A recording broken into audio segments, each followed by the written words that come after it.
អូខេសួស្តីអ្នកគ្នាជួបគ្នាជាមួយនឹងវីដេអូថ្មីវីដេអូនេះគឺជាវីដេអូថ្ងៃទី2ដែលខ្ញុំនៅកោះរ៉ុង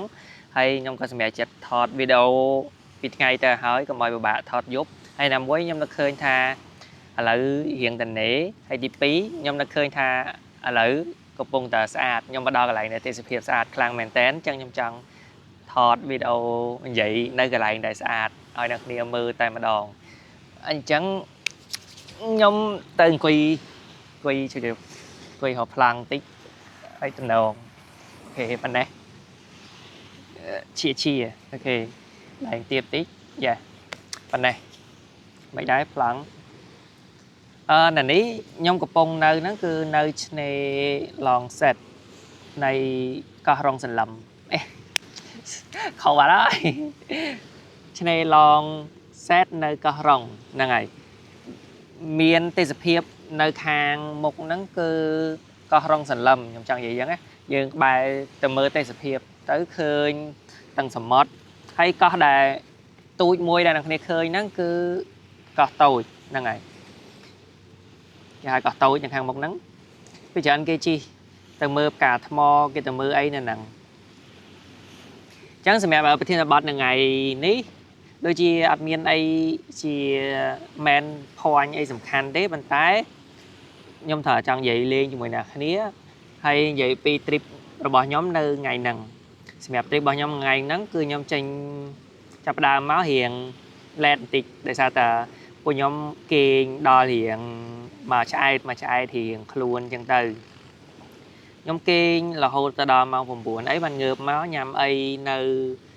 ខាងឆ្នេរកោះតូចនៅភូមិកោះតូចហ្នឹងញ៉ាំនំបញ្ចុកម្នាក់មួយចានទៅហើយបានចេញមកកោដៅទី1ហ្នឹងគឺខ្ញុំទៅខាងឆ្ងាយគេទៅខាងឆ្នេរព្រែកស្វាយ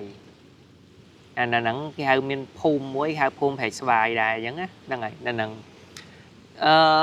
វាជីពីនេះទៅខ្ទង់ប្រហែលជា20-30 គីឡូមកទៅជាយូរដែរប៉ុន្តែអីដែលជាឧបសគ្គគឺផ្លូវវាមានអាពេលដែលចេញពីឆ្នេរទៅដល់អាផ្លូវបេតុងហ្នឹងអាផ្លូវចូលឆ្នេរបានន័យថាផ្លូវចូលឆ្នេរមួយហ្នឹងវាគេកំពុងធ្វើហើយវាមានផុកអីមួយកលុកអញ្ចឹងណារៀងភ័យដែរអញ្ចឹងតែមាន2-3កលុកទេហើយផ្លូវក៏មិនចោតអត់មានអីពិបាកសម្រាប់ការជិះអីដែរអញ្ចឹងបានខ្ញុំជិះទៅដល់ហ្នឹងហើយបានចូលដល់ផ្លូវបេតុងជិះរហូតទៅដល់ភូមិព្រែកស្វាយក៏បានជួបនៅឆ្នេរមួយដែលតំណមែនតើឆ្នេរព្រែកស្វាយហ្នឹងមានផែលយទៅខាងមុខអីដែលពិសេសនៅឆ្នេរហ្នឹងមិនមែន view មិនមែនអីទេប៉ុន្តែទី1គឺយើងអាចមើលឃើញនៅកោះសង្សារយើងឃើញទាំងកោះបងកោះអូននៅហ្នឹងហ្មងអញ្ចឹងយើងចំណាយលុយតិចតួចតែយើងបានទេសភាពកោះសង្សារដែលគេមកយប់1000ជាងអីចឹងទៅវារៀងអែមដែរ view ហ្នឹងណាហើយចំណុចពិសេសទី2នៅឆ្នេរហ្នឹងគឺទឹកនៅហ្នឹងគឺថ្លាហើយនឹងរាក់ខ្លាំងមែនតើខ្ញុំដើរចេញទៅប្រហែលជាខ្ទង់20-30 ម៉ែត្រពីកន្លែងឆ្នេរទៅដូចជាទឹកនៅត្រឹមកជើងឡើយវាមានកោះតូចអីនៅលើហ្នឹងណានិយាយទៅសប្បាយមែនតើទៅហ្នឹងឆ្នេរនៅហ្នឹងខ្ញុំអង្គុយញ៉ាំអីនៅហ្នឹងដែរតាដោយសារនៅហ្នឹងមានតូបមួយខ្ញុំឈប់នៅកន្លែងតូបហ្នឹងមកសម្រាកមកស្រួលខ្លួនយកហ្មងប៉ុន្តែខ្ញុំអត់មានបានលេងទឹកលេងអីទេខ្ញុំសម្រាកនៅតូបហ្នឹងញ៉ាំទឹកញ៉ាំមីដាក់ស្ទីងនិយាយទៅដូចក្មេងបដ ாய் ញ៉ាំអីមកឈានៅហ្នឹងឆ្អែតអស់ហើយបានជិះមើលភូមិគេមកប្រាវជិះមើលភូមិគេដូចជាមិនសូវមានមនុស្សច្រើនខ្លាំងមែនទេបើប្រៀបធៀបជាមួយភូមិសាក់សានជាមួយនឹងភូមិកោះតូចភូមិនេះរៀងមានមនុស្សតិចទេមនុស្សតិចហើយបានខ្ញុំចេញមកហ្នឹងរៀងថ្ងៃដែរមកដល់នេះខ្ទង់ម៉ោង 2:10 មកដល់ឆ្នេរនេះមកដល់ឆ្នេរនេះពីហ្នឹងជិះមកនេះជិះវិញផ្លូវទៀតកាលហ្នឹងជិះទៅដល់ឆ្នេរដូងវិញផ្លូវដល់ឆ្នេរដូងទៅដល់ឆ្នេរដូងហ្នឹងប៉ុន្តែយើងជិះបកមកវិញទៅ អានេះលើកទី1ដែលខ្ញុំ explore នៅកោះរ៉ុងអញ្ចឹងវារៀងស្បៃស្បើជីច្រឡំផ្លូវជាងធម្មតាតែយើងបានជីមើលភូមិមើលអីលេងមួយយ៉ាងដែរតាយើងស្គាល់យើងវិញមែនតែយើងស្គាល់ឡើងថ្មីថ្មីហើយនៅតាមផ្លូវហ្នឹងគឺវាអត់មានអីជាឧបសគ្គទេហើយមានផ្ទះមួយរហូតអញ្ចឹងវាអត់ស្ងាត់ទេអញ្ចឹងការជីក៏ស្រួលវាសុវត្ថិភាពទៅដល់ឆ្នេរព្រែកស្វាយហ្នឹងគឺចេញគឺមានផ្លូវមួយកាច់ទៅឆ្នេរឋានសួគ៌ទៅម៉ាហ្វីយ៉ាប៉ុន្តែឬអ្នកភូមិថាវាត្រូវជីកាត់ភ្នំមួយអីមិនចុះទៅដល់ខំអញ្ចឹងខ្ញុំអត់ហ៊ានបន្ថយទេតែគេដាក់តែ7គីឡូទេតំណងតែតំណងដែរតាចង់ទៅដែរតាខ្ញុំមើលលើក្រោយបើសិនជាខ្ញុំមានម៉ូតូអស់រ៉ូតអីអាចដាក់ PG1 ណាខ្ញុំឃើញគេមានជួល PG1 ទេតាបើយើងជួលអាអូតូធម្មតា$10ប៉ុន្តែបើយើងជួល PG1 មួយថ្ងៃគិត$15ហ្នឹងហើយអញ្ចឹងបើសិនជាផ្លូវរៀងអស់រ៉ូតអី GPG1 នឹងអែ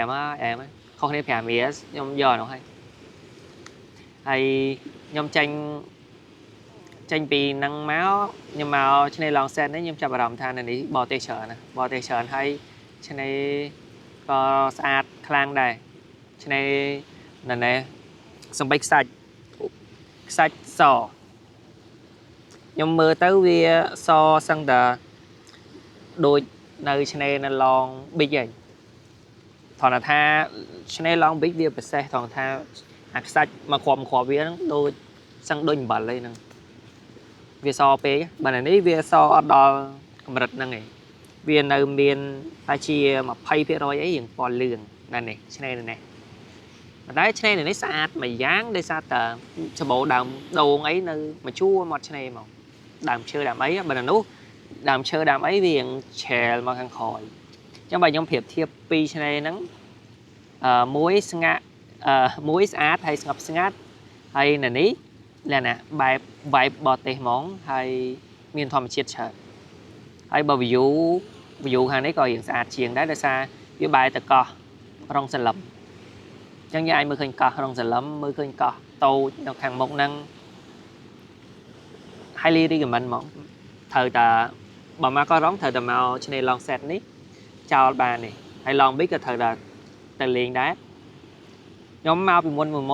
មកឆ្នេរណានៅឆ្នេរហ្នឹងអត់មានបាន explore ទៅណាទៅណីលើនេះខ្ញុំមកច្រើនកន្លែងដែលខ្ញុំអត់បានទៅមានមួយចំនួនដែរ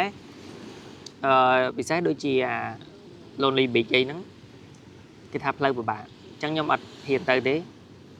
ណាមួយខ្ញុំទៅមកតែ2នាក់បើខ្ញុំមកគ្នាច្រើនហើយខ្ញុំអាចបន្ថយទៅដែរអាហ្នឹងតាមមើលតាមជាក់ស្ដែងអញ្ចឹងណាផ្លូវវាពិបាកផងតែខ្ញុំធ្លាប់ជាផ្លូវបាក់ហើយវាមិនជាបញ្ហាថាយើងខ្ជិលចំណាយពេលវេលានៅនេះចង់មកយ៉ាងជាអីចឹងណាចង់និយាយចឹងហើយខ្ញុំនៅគេយ៉ាងនេះមកយប់ទៀតហើយស្អែកបាននៅដល់ពីផឹកដល់ល្ងាចហើយបានចេញទៅវិញយ៉ាងគួរសមអញ្ចឹងនៅ enjoy បានសឹងតែ3ថ្ងៃពេញដែរវាយកាត់យើងជិះទៅជិះមកអីដល់សល់2ថ្ងៃពេញដែរ2ថ្ងៃពេញអញ្ចឹងសម្រាប់ល្ងាចនេះ plan របស់ខ្ញុំគឺនៅមួយទឹកនៅឆ្នេរឡងសេតនេះហើយនឹងនៅមើល sunset នៅឆ្នេរនឹងដែរហើយបន្ទាប់មកទៀតខ្ញុំប៉ងមើលអាគេបវលភ្លើងបវលអីនៅឆ្នេរឡងសេតនេះអញ្ចឹងខ្ញុំត្រូវតែនៅមើលតបានមើលដល់យប់ហើយបាទខ្ញុំចេញទៅកោះតូចវិញទៅកន្លែងខ្ញុំគេងហើយសម្រាប់ខ្ញុំមកនេះឧបសគ្គជាងគេគឺតែរឿងកើមកច្រើនអញ្ចឹងហៅកន្លែងគេមានកន្លែងខ្លះពិបាកមនុស្សច្រើនកន្លែងខ្លះក៏តែស្ងាត់ប៉ុន្តែមនុស្សនឹងណែអីចឹងណាអញ្ចឹងយើងត្រូវតែធៀមចិត្តក្នុងការធ្វើដំណើរទៅណាមកណាវាតែមានអញ្ចឹងហើយអានេះខ្ញុំមកថ្ងៃបុណ្យទានផងវិញមកចាំថ្ងៃបុណ្យទានទៀតទាំងយ៉ាងណាមកឆ្លងឆ្នាំអីចឹងខ្ញុំអត់សូវចូលចិត្តដើរឆ្លងឆ្នាំប្រហែលនេះដើរឆ្លងឆ្នាំមនុស្សច្រើនមានលុយក៏ពិបាកហើយពេលខ្លះចាំយូរចាំអីមនុស្សញ៉ៃអីចឹងណាវាចឹងសូខ្ញុំមកថ្ងៃធម្មតាសៅរ៍អាទិត្យអញ្ចឹងទៅពេលខ្លះដាក់ច្បាប់ថែមអីអញ្ចឹងទៅសម្រាប់ពីការងារមក relax ហើយសម្រាប់ challenge របស់ខ្ញុំនេះវាគិតទៅប្រហែលជាលើស 50% អី của dương mà đang ngày đập chiềng đấy hay nhóm pop video dùng mình nó can đà lẹt tới để sao tờ bắt mi internet rồi per 3G sọt video nó ta upload hỏi nơi và làm lại nè hay per 3G nhóm rồng băng tham màu chạy ấy miền bài file nhưng ai upload up ai bán á để dùng miền file bên tay chết đấy gọn chẳng hay chẳng xem video này chầm mời nhóm họ bàn bài file nhưng upload pi là tờ hỏi chẳng á rồi có upload thằng 3G đầm bay cầm bài bên lẹt tiền của nhóm lẹt video là hồ ở trong lẹt mình thấy nhóm si diêm thơ ban khoảng ngày đại vì em giàn mình thấy đứa chị khan pi ngày pi tới 7 ngày để sao tờ cả hưởng upload lẹt hưởng miền Tây nhà ha ấy thì tôi chẳng á bàn record đi chẳng từ chẳng xem video ngàyนี้คือมีปันดังเด้จะมือไงซ้ายยำนังใหญ่ปีไอซีมือเตี้ยสังคมทางนี้บ้านโจมาสดับทางออกอันนี้เวลาตอนโจตดอท็อปพิกไอซีจุ่มเราไอประธานที่ได้จะมืออันดับตัดจงหอยยำสะใหญ่ปีบอดไปเศร้าไอซีเซ็งติดตามแนวนี้หรือก็แนวนี้ไอกับmìnhในข้างคาราวิดีโอนั้นตบเอายำตบใหญ่ในวิดีโอคอยเจ็ดกับบ้านใดhay videoนี้ยำเอาเลยก็ใช่ยำทอนในเรื่องแอคชั่นประมวยบางยำตีบ้านอยู่กับมันthôngมาตีchẳng anh vậy bây giờ sau để nhom phở ai sân phần muối nó có ban rồi có sẽ cho năng ca thọ trả vo lấy có ban đôi chia mình chia ba nhà há nhưng mà bên nhom đắng nhưng mà chay mình lấy ở ban hồi nào này bạn đăng được chẳng video này hiện ưu đãi chẳng ở con nào này để bạn thường xuyên video này chẳng không nào này cho chất nơi video này quan tró hay bắt to nơi mission bao nhóm nông ca challenge này là hot đào chập ở con nào này là bạn thường xuyên bye bye chúc nên ở video cái này tiền